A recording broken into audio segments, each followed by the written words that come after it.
We're going away just talking to you guys. Lone Tree's here, Patrick and Teresa Sanders. What's up, guys? Welcome. Thanks for having us. You are welcome. So, Refuge is an EP that you guys had and released, rather, and you were telling me the story behind it, and I absolutely adore it. Can you walk me through that? Yeah, for sure. So, well, originally the band's name was Refuge, before it was called Lone Tree, and we kind of decided to give that name like an ode by naming the first EP after it, right? Yeah. But I don't know. I guess it came originally. We just wanted to change the name because it was just like we felt like a new chapter in Lone Tree was really happening when the pandemic hit. Yeah. And I don't know. In a way, like the name got old. Refuge just got old. The meaning was kind of dying out to us.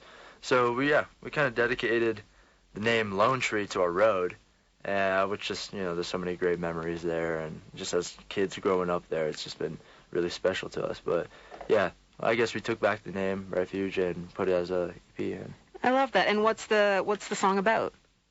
Well, the EP. Yeah. It's about a lot of things. I guess Refuge really represents home, what we feel as home. Well, like even the cover of the EP, right? It's actually taken in Lone Tree, a forest in Lone Tree, and yeah, it's just representative of home, and I don't know, showing a side of us that will never be forgotten. I guess that's more of our Kenyan roots right there. I love how poetic that is. In terms of music, this is what we can look forward to this hour. We got Linkin Park, Avicii, Fall Out Boy, got Walking on Cars. I do want to ask you guys to let me know what the most embarrassing song is on your Spotify. Teresa, I hear you have a bunch, and that makes me so happy. So I'm going to let you think on it. We're going to jump into the music. If you have questions for them, 0701-984-984. You can tweet us the Fuse, 984. As my co-host, I'm going to get consent from your dad, and it's going to happen, I swear to it. You're bringing a wonderful, youthful energy to the show. It's Lone Tree, and you guys have an EP called Refuge. I want to know where I can listen to it, where I can download it. What's the deal? Okay, so you can listen to it basically everywhere. It's on everything. Like Spotify is probably the main thing I would say you should check it out on. But you can check it. You can even check out some of our songs on YouTube. We have posted like some music videos from some of our songs, so you should check them out for sure. It's called Refuge. Yep. You can literally check it out on pretty much anything. So just check. Yeah, it's Apple Refuge Music, by Lone Tree. Spotify, Deezer, SoundCloud, across the board. Everything, yeah. Oh, amazing. And a while ago, I watched this documentary on the Runaways. I don't know if you know Joan Jett and the Runaways. Yeah. So basically, the manager used to get them to play these dive bars where they didn't want women to play, and he would do that so they could like toughen up. So it'd be like these dudes throwing beer cans at them, and they would dodge him, and they'd still have a really good gig. And so when you said you toured the U.S. and played like Nashville and stuff, I was like, in my head, I'm like, are you dodging beer cans? Is that what's happening? How was that for you guys? Yeah, I guess here and there we were dodging beer cans, but yeah, we played a couple of dive bars. The Nashville tour in general was just amazing. Touring the East Coast was like very new experience to us, but like at the same time, it was also kind of familiar because we had done a mini tour last summer in Nashville as well. But yeah, we played a wide variety of shows, like from festivals to dive bars to like open out bluegrass kind of venues. We even played at a rehab center. Yeah, a rehab. No way, that's amazing. How would you get that gig? Yeah, so it was actually a rehab center for specifically using music as therapy. Yeah. Oh, that's amazing. Yeah, so like the people in the audience were awesome. Like all, they're all a bunch of Grateful Dead fans. And all Yeah. So it was a cool crowd. Yeah, had a great time. But yeah, we started off in Tennessee. Went up to D.C. for a show. Nice. Well, played like 7 shows in Tennessee, 1 show in D.C., and then we finished off the tour in Pennsylvania. And I think we played 10 shows in like 11 days. Holy how do you do that? God, it was exhausting. I can imagine. Exhausting, but it was a blast. So crazy nights. Yeah, there's something about being performative in any form of arts where it's exhilarating but also completely depleting. Yeah. That's right. You're like, I just need to sit in the dark and eat crackers. You know what I mean? It Like, felt very different because in Kenya, like every time we have a show, I don't even want to sing for like the next 2 weeks. Like I don't want any band practice. Yeah. But then after like every show, every night, like I was down to do another show the next day. Like it was I love exhausting. like afterwards, but then the next day I was like, okay, I'm ready. I'm ready again. I love that. That's so gratifying. If you guys have questions for them, please let me know. 0701-984-984. You can tweet me the Fuse 984 right now. In 50 seconds, we got our favorite light-skinned man. It's Nick Jonas. Previously on the lounge with Chow. I think being Risa here with me, we're talking about the current plans for Lone Tree along with your band status. Is it a Yoko Ono situation? Are you guys breaking up? What's happening? Yeah, so, there's been a relative amount of complications throughout the year. But momentum is really moving for us. So the band status is just like riding that momentum at the moment, riding that wave that we're trying to catch, right? But yeah, so Ben and Gabe are actually, our bassist and drummer are both off to college at the moment.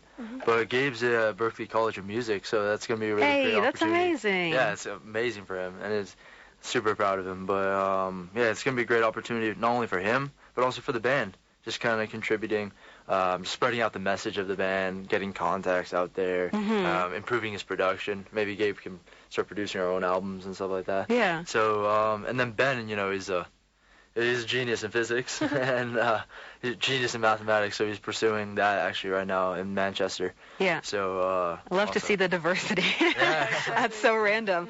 And in terms of your upcoming shows and like plans for the future, what are you guys thinking? We got a few things that we're mainly focused on at the moment. Right now, it's been really grinding on the album, like recording the album and finishing up the songwriting process in that, because we got a ton of songs. But also we're playing a ton of gigs at the moment. We got a bunch of shows lined up. So yeah, we're super excited with that.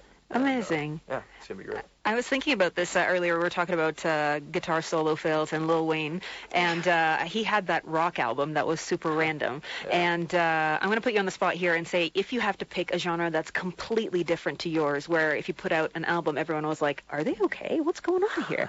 What genre would you think that would be? Pop.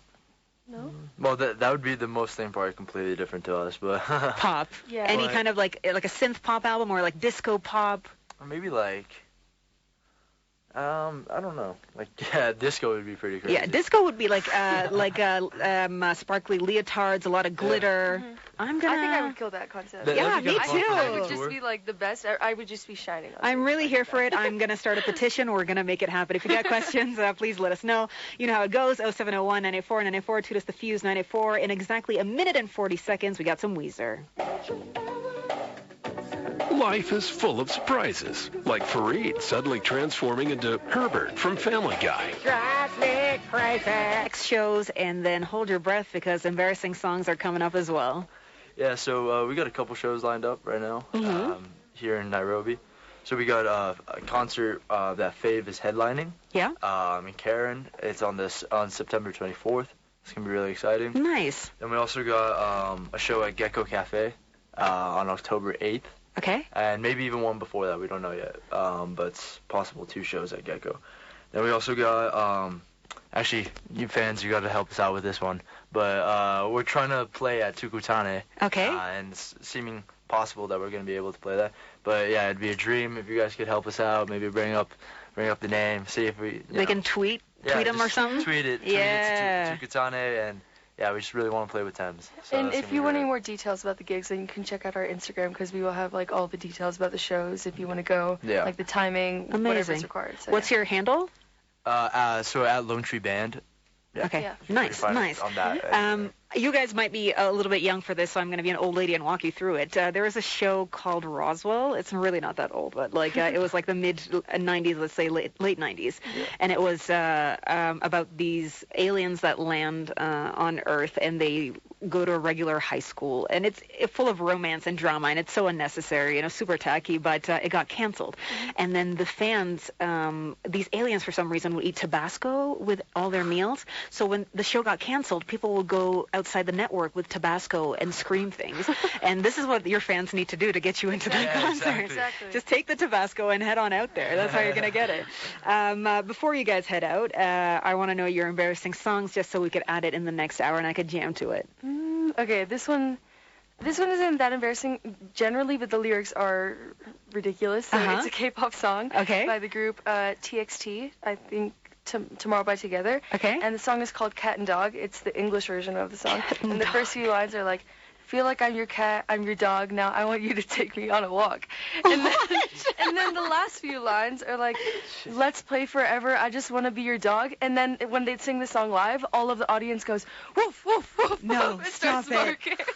Oh my God, that is, I don't think I can beat that one. What about you, Patrick? Well, I wouldn't say, I actually, before I say this disclaimer, I absolutely love this artist. One of my favorite. But this song is a little bit ridiculous. It's called 50-50 by Frank Zappa. Yeah. Frank Zappa, one of my favorite guitarists of all time. But this song is, I don't know what was happening when they wrote this song, but the vocals are just all over the place. Yeah. And the instrumentals just go crazy. But I love so much that. talent in that as well. So I've got 3 that I go to regularly, and you can gauge which one is the worst for you. So I've got the Titanic theme song with Celine Dion, and I'm like, oh, my allergies are acting up. And then we've got Atomic Kitten Whole Again. It's literally a I don't know if you know them. They're a trio, and yeah there we go. And so the song is about how somebody else can make her whole again because she's completely lost. And lastly, Shania Twain, You're Still the One, or anything Shania Twain will get me good. Which one do you think is the worst one? Titanic. No, I think the second one. The second one. There we go. I think they're all pretty bad. Thank you guys so much for coming here and spending time with me. You are welcome to come back any day. Thank you so much for having us. All right. This is The Fuse, the best rock with Ann and Nadia.